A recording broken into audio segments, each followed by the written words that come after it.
ازيك يا حلوين؟ عاملين ايه؟ يا رب دايما تكونوا بخير. يلا بقى هنعمل مع بعض النهارده الكبده بالبصل بطريقه تحفه جدا.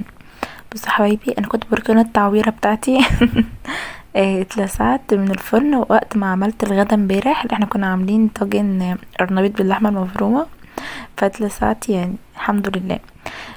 هنا بصوا يا حبايبي، هنعمل النهارده بقى الكبده بالبصل كده والتومه. بصوا طريقه حكايه، انا بعشقها جدا للكبده. طبعا دي مش الكبده الاسكندراني، لان الكبده الاسكندراني بس بنستخدم فيها توم وفلفل ودقه كده. احنا دلوقتي بقى هنعمل الطريقه دلوقتي دي بالبصل، حكايه قوي. بصوا يا حبايبي انا بجيب هنا الكبده دي من عند الجزار طبعا. واتلجها شويه في الفريزر، يعني ايه، يعني بخليها تمسك نفسها عشان طبعا اعرف اقطعها زي ما انتوا شايفين كده قدامكم. خلاص تحسوا ان هي متماسكه. وطبعا بعد ما اطلعها بقى من الفريزر لازم اديلها شطفه، على الاقل يعني شطفه كده بسيطه، واحطها في مصفى زي ما انتوا شايفين كده تصفي اي حاجه فيها خالص. ليه بقى يا جماعه انا بعمل الخطوه دي؟ بعمل الخطوه دي عشان مثلا مثلا الجزار مثلا مسكها بايده حاجه زي كده، فلازم اديلها شطفه كده على طول، يعني تحت الميه واسيبها تتصفى. اما مش هغسلها بعد ما اقطعها، لان فايدتها كده هتنزل خلاص. يعني انا بشطفها وهي كتله كبيره كده لوحدها، وبعد كده اسيبها تتصفى خالص، وبعد كده اقطعها. ما ينفعش بعد ما اقطعها اغسلها تاني خلاص. كده بقى انا بقطعها. طبعا بتقطعيها بقى زي ما انتي عايزه تقطعيها صغير، عايزه تقطعيها قصدي عصافير صغيره خالص، براحتك قطعيها اللي انتي عايزاه. ان بقى يلا بقى نعمل لها هنا بقى اجمل خلطه بقى في الدنيا. انا جبت هنا الجريل كده على طول هشوحها على الجريل. هي طبعا الكبده اول ما بتتشوح بتبقى استوت خلاص على طول، يعني خلاص. انا هنا جبت شويه زيت، هحط هنا طبعا شويه توم كده حلوين. يعني بقى انا كنت بستخدمها هنا 5 فصوص توم. بتستخدمي بقى الفصوص التوم اللي انت عايزاها، بتحبيه كتير بتحبيه قليل اللي انت عايزاه. بص، طبعا بقى يا جماعه الكبده دي انواعها كتير. في كبده بالرده، في كبده مشويه، انواعها كتير. في كبده اسكندراني، دي كبده بالبصل. ان شاء الله في الايام اللي جايه نعملها خطوات كتيره جدا واشكال كتيره جدا ان شاء الله. هنا طبعا انا بدات احمر التومه. اول ما لقيتها هتدخل خلاص على اللون الاصفر، نزلت بمعلقه صغيره كده من الكزبره الناشفه. طبعا بقى ريحتها تطلع مع التومه كده بتبقى ريحه خطيره. هنزل هنا على طول بقى بالكبده خلاص. الكبده بقى تاخد ريحه التوم والكزبره كده بتبقى جميله جدا. اعملوا يا جماعه الخطوه دي حلوه قوي خلاص. وبحب طبعا بقى هنا اشوح فيها زي ما انتوا شايفين كده. لازم اوسع الكبده كده عن بعضها عشان ما تنزلش الميه بتاعتها خلاص.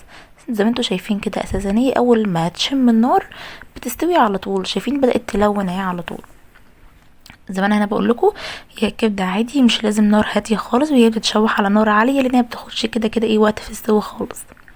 هنا كنت بحط عليه هنا زي معلقتين 2 كبار كده من الخل. الخل والليمون يا جماعه بيمنعوا اي ريحه زفاره خالص. وهي عموما كده كده اساسا الكبده بتاعتنا نظيفه مش زفره، بس احنا نتاكد ما يبقاش فيها اي ريحه بسيطه خالص من الزفاره. جربوا الخطوه دي جميله جدا جدا جدا. بتاكلوا كبده يعني بصوا ما حدش يقدر يقول عليها حاجه، حلوة جدا. هنا كنت مقطعه انا بصلايه كده حلقات. طبعا بقى نزلت عليها. انا بحب الكبده بالبصل يا جماعه. البصل بيديلها تسكيره حلوه كده جميله جدا خلاص. هنا بقى بقلبه هنا في الكبده. وطبعا هنا هنزل طبعا هنا بشويه كمون. طبعا انتوا عارفين الكبده بتحب الكمون والكزبره والليمون معروفه يعني. وبحط لها هنا كمان شويه فلفل اسمر وشويه ملح. بصي بقى، حابه تحطي بهارات كبده دي كلها افتكاسات براحتك، حابه تحطيها ما تحطهاش براحتك. دي شويه هنا فلفل حار كده برضو بحبه قوي مع الكبده. زي ما انا بقول لك مثلا، حابه انت تحطي بقى اي بهار تاني براحتك، بس الكبده حلاوتها ان انت ما تكترلهاش البهارات عشان تحسي بطعمها خلاص. اكتفي بالتوابل دي بس، تبقى طعمها طعم جدا. مش كتر التوابل يا جماعه في الاكل يعني بيخليه طعم، لا خالص، مش شرط. هنا كانت في المرحله دي، كانت هنا خلاص بقى استوت بقى اساسا. كنت بديلها اخر تقليبه كده معاك، وكنت هقفل عليها بقى النار كده خلاص استوت. يا دوبك هي بتتشوح بتستوي على طول. هنا بقى طبعا لازم نعمل سلطه طحينه. كبده يعني سلطه طحينه. شايفين بقى الطحينه اللي ماما عملتها معاكم على القناه تحفه جدا؟ شايفين سمكها جميل ازاي؟ جربوها يا جماعه حكايه. يعني دي طحينه بقى من غير اي اضافات، طحينه تحفه جدا. هنا انا جبت شويه طحين اللي انا هستخدمهم خلاص. طبعا هنزل عليهم بقى ايه بنص ليمونه كده، وفص كمان توم. بصوا يا جماعه انا بحب احط ايه شويه خل وشويه توم وشويه ليمون قصدي كده على الطحينه. حابه انت تستخدمي مثلا حاجه واحده منهم براحتك خالص، بس انا بحب الميكس الاتنين مع بعض خلاص. وطبعا بقى بقلب. طبعا احنا اول بقى بنحط الليمون وهنحط الخل دلوقتي اهو، يعني هنا معلقه صغيره كده خل. طبعا بقى ايه الطحينه بتتقل، الليمون والخل بيتقلوا الطحينه، فدلوقتي هنخففها طبعا بايه بشويه ميه زي ما انتوا شايفين. والعاشر مرة طبعا انا عملت الطحينة معاكم كتير اوي في القناة. الطحينة يا جماعة علشان نعملها ما ينفعش نحط لها مية ساقعة خالص من التلاجة مثلا، لا المية تكون من الفلتر او تكون مية دافية خلاص. بعد كده بقى قلبتها. طبعا بتعملي بقى السمك اللي انت عايزاه خلاص، انا بحبها وسط يعني. هنا بقى بحط لها هنا بقى ايه بهارات بتاعتها، شويه فلفل اسمر، شويه كمون، حابه تحط لها شويه شطه او شويه بابريكا براحتك خالص اللي انت عاوزاه. وهحط لها هنا شويه ملح. بقى هحط لها على الوش بتاعها بقى ايه شويه كمون كده. حابه تحط لها على الوش كده مثلا شويه بابريكا تكسري اللون الابيض بتاعها الجميل ده ايه براحتك خالص. خلاص انتوا شايفين انا كده طبعا بقلب، شايفين سمكها جميل جدا.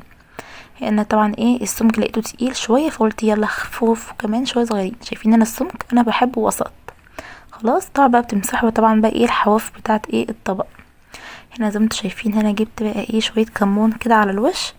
دي حاجه بقى براحتك يعني عايزه تعمليها تعمليها، مش عايزه تعمليها براحتك خالص. هنا بقى كانت الكبده بتاعتنا بقى جميله هنا استوت. والطحينه كمان اللي احنا عاملينها. كده الفيديو خلص يا حبايبي، متنسوناش بقى في اللايك عشان انتوا بتنسوني في اللايك خالص والكومنتات بتاعتكم. مع السلامه.